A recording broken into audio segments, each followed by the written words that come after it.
औज़ुबिल्लाहि मिनश्शैतानिर्रजीम बिस्मिल्लाहिर्रहमानिर्रहीम। उम्मीद करती हूँ दोस्तों कि आप सब खैर वाफियत से होंगे। प्यारे बहनों और प्यारे भाइयों, आज मैं आपको इस्तिग़फ़ार के 7 फ़वाइद बताऊँगी जो कि हदीस नबवी से साबित शुदा हैं।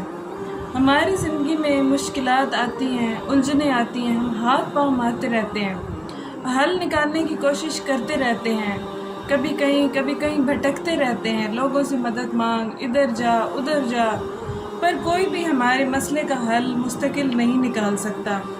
हमारे मसले का हल रब ताला की ज़ात के सिवा किसी के पास नहीं, और परवरदिगार ने हर मसले का, हर दुख, हर तकलीफ़ का हल जो बताया है, जो राज है, जो पोशीदा राज है, वो एक दुआ में है, और वो है इस्तिग़फ़ार।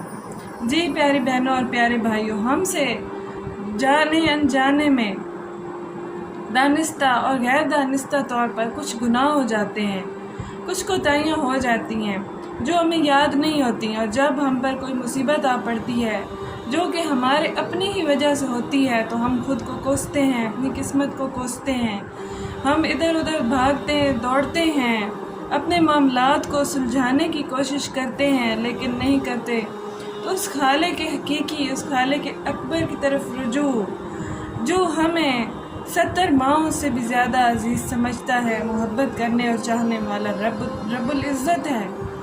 परवरदिगार दो आलम फरमा रहा है कि इस्तिग़फ़ार जो है एक बहुत बड़ी इबादत है, और इस्तिग़फ़ार के फ़ौरी तौर पर जो 7 फ़ायदे इसको पढ़ने वाले शख्स को होते हैं वो ये है कि वो गुनाहों से पाक और साफ़ हो जाता है। कि जब इंसान इस्तिग़फ़ार करता है तो उसके गुनाह ऐसे झड़ते हैं जैसे सूखे दरख्त से पत्ते झड़ते हैं।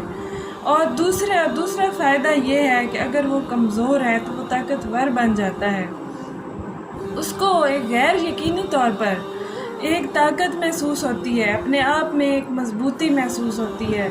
और तीसरी जो इलामत है इस्तिग़फ़ार के कबूल होने की, तीसरा इशारा ये है कि अगर बीमार है तो वो मुकम्मल तौर पर खुद को शिफा याब महसूस करता है, और अगर वो किसी मुसीबत में मुब्तला है तो वो उसके हल और आसानियाँ पानी शुरू कर देता है, और उसको रास्ते मिलने शुरू हो जाते हैं, और उसको ऐसे लगता है कि जिस भी मैं मुसीबत में गिरफ़्तार थी या गिरफ़्तार था, प्यारे बहनों और भाइयों, उसका ये रास्ता मुमकिन रास्ता हो सकता है। इंसान के ज़हन में खुद ही रास्ते बनने शुरू हो जाते हैं। 5वीं हैरान कुन बात यह है कि अगर हैरान और सरगर्दा है और इधर उधर भागता फिर रहा है तो वो हिदायत पा लेता है। अगर वो इधर उधर धूल झोंक रहा है और अपना वक्त बर्बाद कर रहा है तो अचानक से वो खुद को हिदायत याफ्ता पाता है, और बेचैन है तो करार नसीब हो जाता है। प्यारे दोस्तों, इंसान भाग दौड़ किस लिए करता है, रिस्क रोज़ी किस लिए कमाता है? सुकून की खातिर, कि वो अच्छा घर बनाए और उसमें आसाइशें इकट्ठी करे ताकि वो सुकून से रह सके। लेकिन ना तो अच्छा घर, ना बंगला, ना गाड़ी, ना दौलत, ना पैसा, ना ही औलाद, ना ही शौहर, ना ही माँ बाप उसको सुकून दे सकते हैं। वो बेसुकूनी की कैफियत में ही रहता है, और रब ताला फरमाता है कि दिलों का सुकून मेरी याद में है।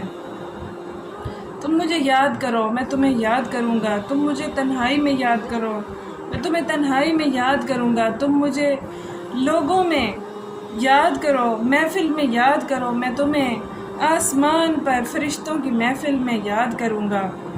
और खामोश लबों के साथ फरियाद भी करते हो तो मैं सुनता हूँ, दिल में भी गिड़गिड़ाते हो तो मैं जानता हूँ, खामोश ज़ुबान की ज़ुबान भी मैं समझता हूँ, मैं आपकी शहरक से करीब तर हूँ। परवरदिगार फरमाता है, कैसे तुम गुमराह हो जाते हो, कैसे तुम बेयकीनी का शिकार हो जाते हो, जबकि तुम मुझे अपना हर लम्हा मददगार पाते हो।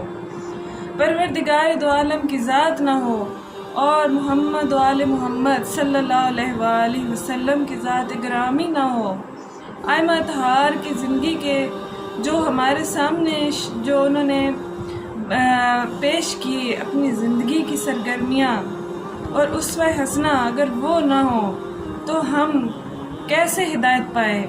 बेशक परवरदिगार दो आलम ने जिस तरह इंसान की जिस्मानी ज़रूरियात के लिए हर चीज़ पैदा की, इसी तरह रूहानी तरबियत के लिए ہر چیز بنائی، صرف ضرورت ہے تو عمل کی۔ جانتا آج کل ہر شخص ہے لیکن با عمل کوئی کوئی ہے۔ پروردگار دی عالم ہمیں با عمل ہونے کی، ہدایت پانے کی، صرف ہدایت سننے کی نہیں، ہدایت پانے کی توفیق عطا فرمائے۔